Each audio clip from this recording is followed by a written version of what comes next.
Alright, top chat, like corner, not too small, not too big. So chat's gonna be right here, a little bit thin.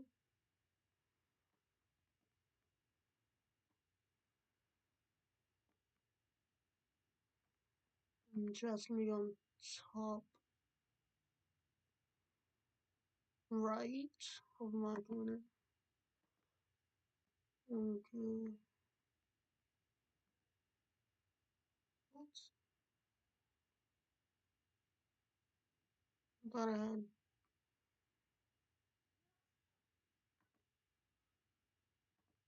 Okay. What?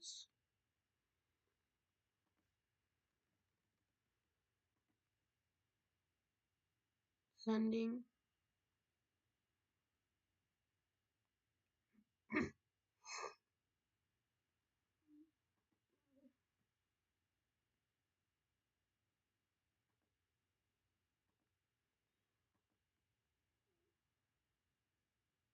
How do I?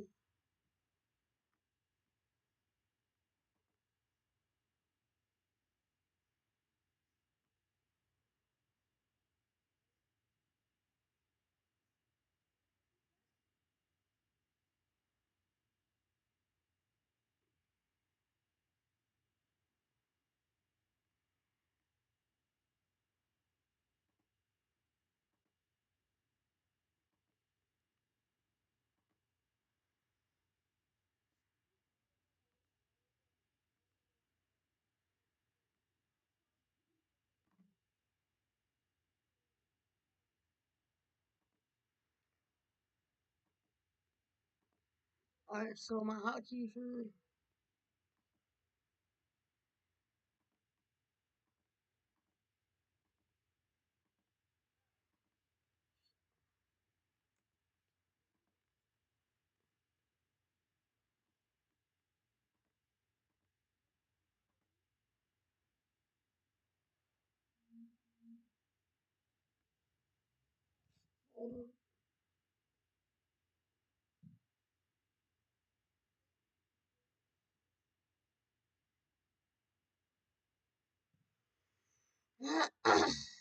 um chat's not working, so I guess I won't be too looking in chat, but whatever. I guess I'm gonna be starting to play it only up.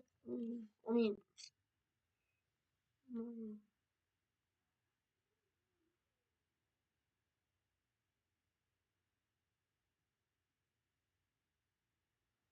um,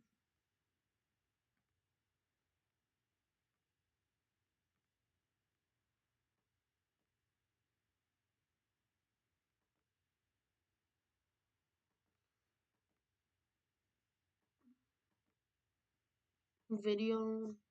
No, I mean,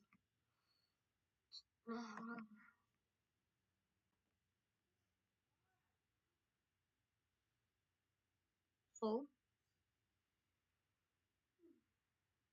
or whatever. I guess I'm not gonna have chat.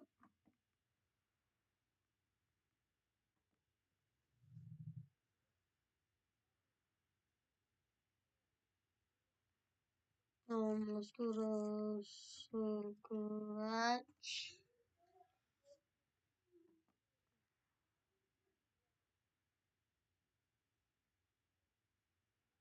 Getting over it.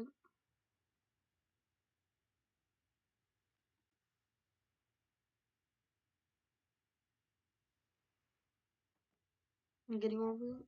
1.4.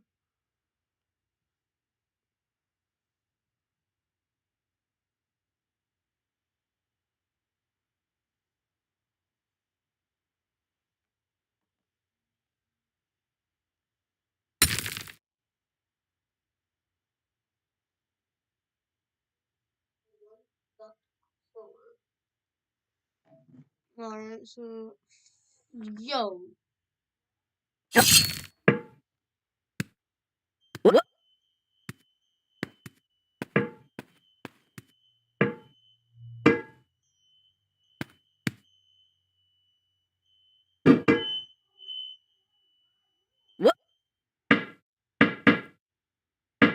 sorry about that. There's no feeling more intense than starting over.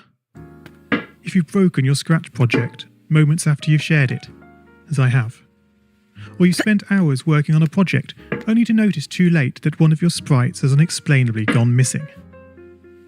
If you've made use of that difficult-to-name thing of thing block within the sensing category, amazingly useful but capable, due to a Scratch bug, of leaving you crying as it dumps all your scripts in one big unordered heap. If you've made real progress coding a game over the course of the week, only to come back the next day to discover you weren't even logged in, nothing has been saving. Starting over is harder than starting up. If you're not ready for that, like if you've already had a bad day at school, then what you're about to go through may be too much. Feel free to go away and come back. I'll be here. Alright, thanks for coming with me on this trip. I'll understand if you need to take a break at any point. Just find a safe place to stop and remember to pause the game by pressing P. On Scratch you can find loads of remixed or reimagined recreations of existing games, and with good reason. George Bernard Shaw said, "Imitation is not just the sincerest form of flattery, it's the sincerest form of learning." This game is a recreation of a game that came out in 2017, titled Getting Over It with Bennett Foddy. That game in turn was a homage to a free game that came out in 2002. Both games involved dragging yourself, using a hammer, up a mountain assembled from assets and objects sourced from many other games. It seems appropriate then that, when trying to recreate Getting Over It in Scratch, that we should construct our mountain from the same assets used in literally millions of Scratch projects, the unmistakable contents of the Scratch costume library. Unlike Unity or Unreal, Scratch does not provide you with a built-in physics or 3D rendering engine. There's no state-of-the-art debugger, you can't even pause your scripts. We are forced to program old school. Our experience capped at 30 frames per second on a 480 by 360 pixel stage. But these very restrictions force us to experiment, to think out of the box, to grow as developers as we become masters of all things Scratch. And let's not forget, what we lack in technology, we make up for in community. This fantastic bunch of budding software engineers, building, learning, creating, playing, remixing, as diverse a group of people as the very Scratch assets we now so skillfully attempt to ascend. The act of climbing, in the digital world or in the real world, has certain essential properties that give the game its flavour. No amount of forward progress is guaranteed. When you start Getting Over It, you're standing next to a dead tree, which blocks the way to the entire rest of the game. You prod and poke at it, exploring the limits of your reach and strength, trying to find a way up. When starting a new Scratch project, that initial blank slate is both refreshing and at times a little scary. Wouldn't it be great if we could travel forward in time and review our finished projects to see how well they turned out? I certainly wish we could. The real draw of coding, what gives it that special zing, is the challenge of accomplishing something you've never done before. At this point, you don't want to fall into the trap of rushing into creating loads of content, designing all the levels, the player costumes, all the easier stuff that can be perfected later. No, before all that, you need to prod and poke that tree. That is, understanding the coding difficulties you're expecting to face and try out any ideas to solve them. You may not be able to time travel, but at least this way you can get a good idea of how well your project is like to go, and potentially save yourself a lot of time. This project began life a couple of months ago as 3 simple scripts: the player, hammer, and level. I spent no time on the art, just using scratchcat and a few rectangles drawn in the sprite editor. The scripts for the player quickly mocked up in a similar fashion to those I teach on my YouTube channel. With the hammer I had to improvise, because I'd never done anything quite like that before, and boy did I prod and poke at those scripts. What I had imagined and the results I was achieving were hard to reconcile. The hammer and the player sprites would get stuck in the walls and ground, shake and jiggle and clip up to the top of the screen. Worst of all, when I tried the bread and butter action of lifting the player up upon the hammer, any tiny movement would throw the player into a crazy up and down motion as if bouncing upon a possessed pogo stick. Oh my! Things don't always turn out as you want them to, and sometimes it's good to take a break. So, for the time being, I shelved the project, letting it slowly slip down the list of unshared projects, joining the countless multitude of unfinished, unseen projects that haunt the vast storage archives of MIT.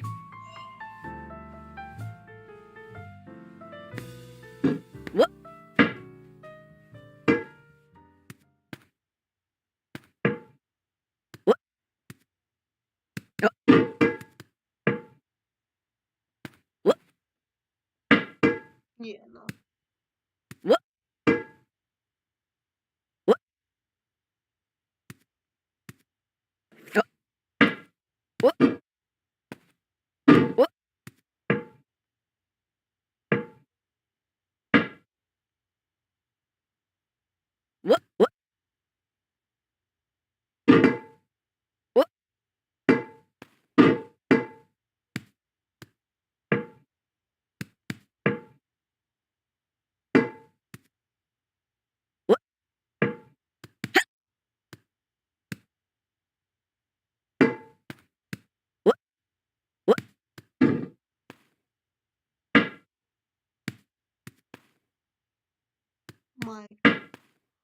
My goodness. Yo! Oh Yo! man, you lost a lot of progress. Huh.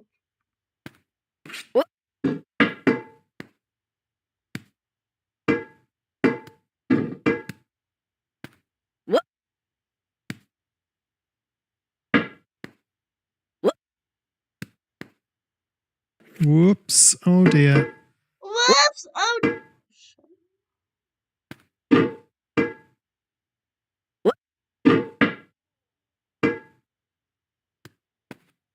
I had...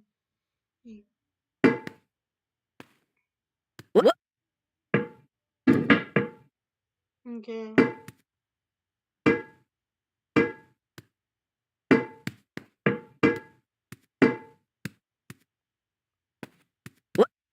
Yeah! No! Yeah! Have you, as you've been playing this game, stopped to wonder how you can balance on a hammer that is held Yes, out to one multiple side? times. It feels quite natural Oh in my game, God. but try it in the real world, and you'll not get your feet off the ground. No, this game is bending the rules of physics. Although I was not actively working on the project, the desire to code the game and solve the initial problems constantly played on my mind.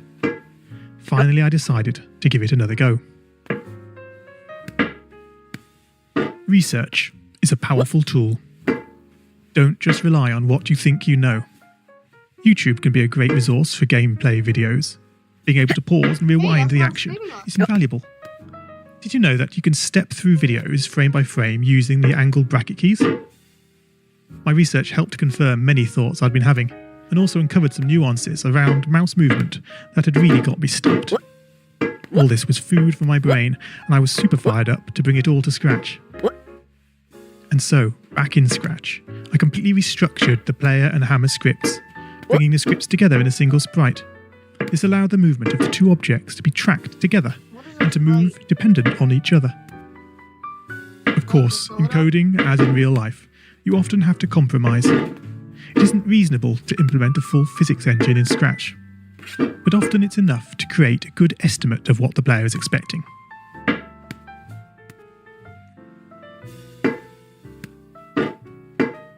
Bro! Yeah, okay.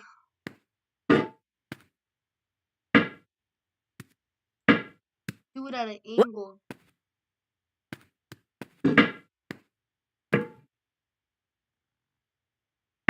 Oh no, not again. Yeah, not again, man. Pick yourself up, brush yourself off. Back up you go.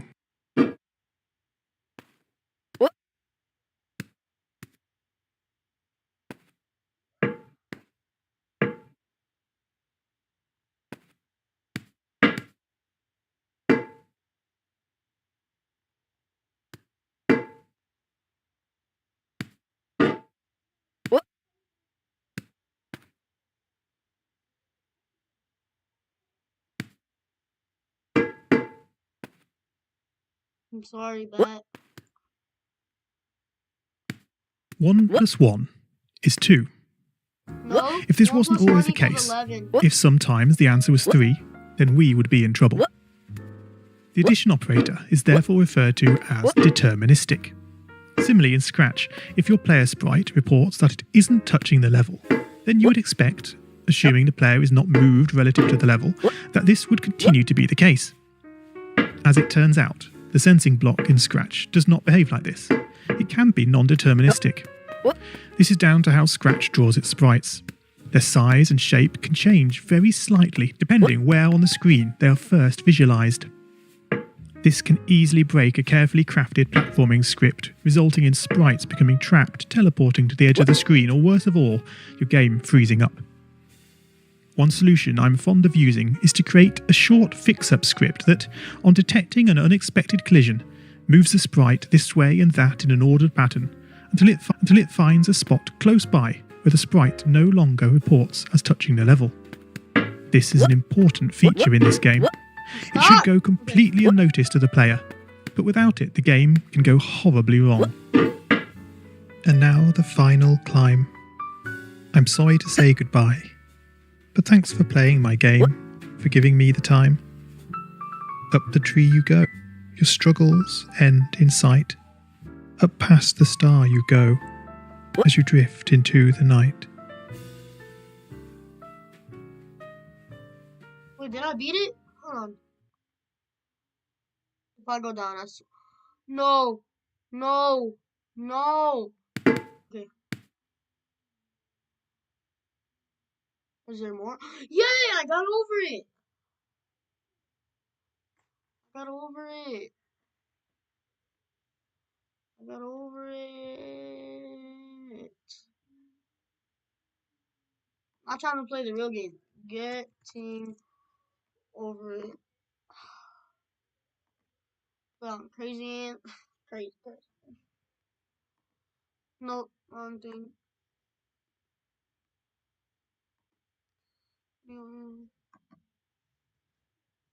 If it costs money,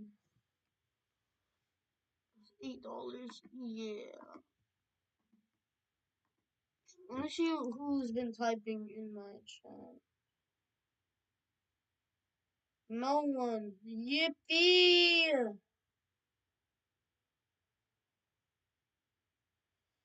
Yay! No one.